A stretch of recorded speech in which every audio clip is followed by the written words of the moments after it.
The Maersk Alabama, an American-flagged ship carrying humanitarian aid, was hijacked on April 8, 2009, approximately 440 kilometers off the coast of Somalia.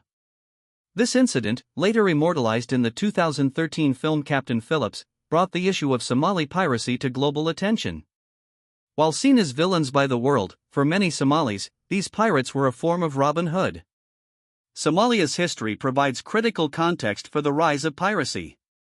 After gaining independence in 1960 and unifying its northern and southern parts, the nation plunged into a dictatorship in 1969 following a presidential assassination and military coup. Dictators exploited clan identities, leading to widespread discrimination, tension, and eventually, a devastating civil war that culminated in the collapse of the central government in 1991. This chaos led to immense suffering, with 350,000 deaths within a year due to starvation and disease. During this period, northern Somalia declared itself independent as Somaliland, though it remains largely unrecognized globally. The instability created a vacuum that foreign entities exploited. Somalia's rich marine life, particularly its abundant tuna, sardines, shrimp, and rays, became targets for illegal foreign fishing vessels.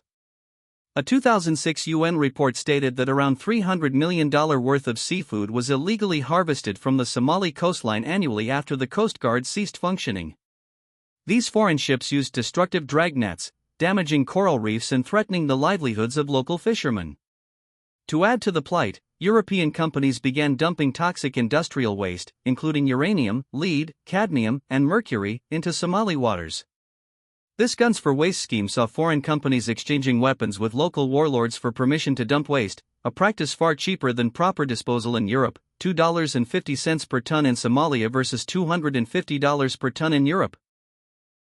The 2004 Indian Ocean tsunami further exacerbated the crisis by breaking open toxic waste containers, leading to widespread illness and deaths among the Somali population. Feeling abandoned and facing severe poverty, job shortages, illegal fishing, and environmental contamination, Somali fishermen began to take matters into their own hands. They formed groups, initially to protect their waters, but soon realized the financial potential of hijacking. These groups, often collaborating with local armed gangs, evolved into coast guards or saviors of the sea in their local dialect, aiming to legitimately tax foreign ships for exploiting their resources. Initially using fishing boats, they soon acquired speedboats, tracking devices, and better weapons. Piracy became particularly prevalent in Puntland, a region that declared itself autonomous in 1998, becoming a safe haven and pirates' capital by 2005. It transformed into an organized industry with recruiters, financiers, and mission commanders. Investors would provide funds, $30,000 for high seas operations, $10,000 for Gulf of Aden operations, for boats, fuel, and weapons.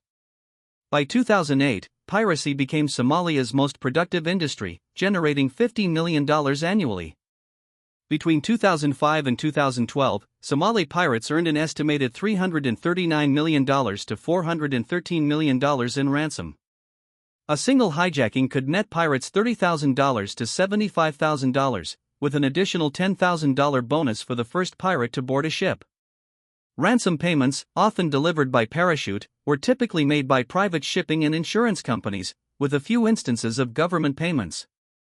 Part of this money was even distributed as charity to the local community, cementing their Robin Hood image. The Captain Phillips incident vividly illustrates the nature of these hijackings. After being captured on a lifeboat, Captain Phillips was held for 3 days while the USS Bainbridge and other U.S. Navy ships pursued the pirates. Despite a ransom demand of $2 million, the U.S. Navy opted for a strategic intervention. U.S. Navy SEAL snipers eventually shot and killed 3 pirates, rescuing Captain Phillips, while the 18-year-old pirate leader, Abiwali Abdicator Musi, was captured and sentenced to 33 years in a U.S. prison. The international community responded to the surge in piracy. In 2009, the U.S. launched Task Force 151, joined by counter-piracy missions from the European Union and NATO, and naval deployments from China, Russia, and India.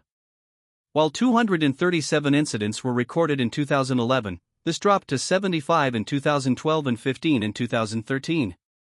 The most effective countermeasure was the deployment of armed security guards on commercial vessels. No commercial ship with armed guards has ever been successfully hijacked.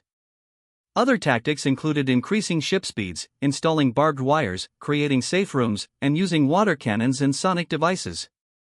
Some Somali clans also began to distance themselves from piracy due to the negative societal impact of the wealth gained by pirates. From 2017 to 2023, successful hijackings became extremely rare, with 20 warships from 14 countries patrolling the area. However, the Hamas-Israel war in late 2023 diverted some U.S. Navy ships, creating a window for a resurgence in Somali piracy. On December 14, 2023, the MV Rhone was hijacked, its hostages rescued by the Indian Navy in March 2024. A Bangladeshi ship was hijacked in March 2024, released for a $5 million ransom, and a Chinese fishing vessel was hijacked in November 2024, with its own security guards reportedly joining the pirates, eventually released for $2 million. The issue remains complex. A Somali news website survey found that about 70% of Somalis support piracy as a form of national defense. Pirates argue that pirates are those who illegally exploit Somali waters and dump toxic waste. While international organizations point to poverty and unemployment as root causes, acknowledging the grievances of the Somali people, it's also important to remember that many pirates are indeed local gangsters.